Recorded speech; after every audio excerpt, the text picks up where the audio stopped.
Alright, welcome to my channel, e-bike fun. Here's the new ride, all put together.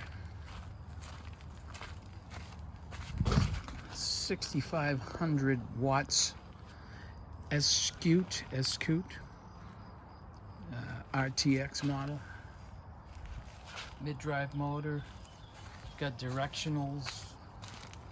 You can call it a blinker, I guess.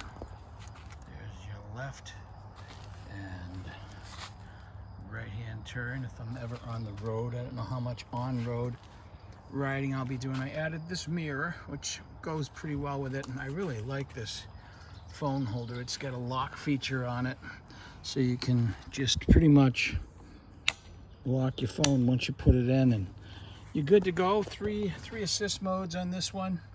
It's got a safety feature, so a full twist Saran throttle. If I twist that right now, it shouldn't do anything. See that?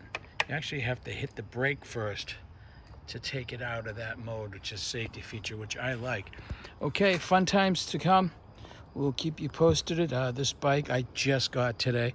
Took a little while to put together to do it right.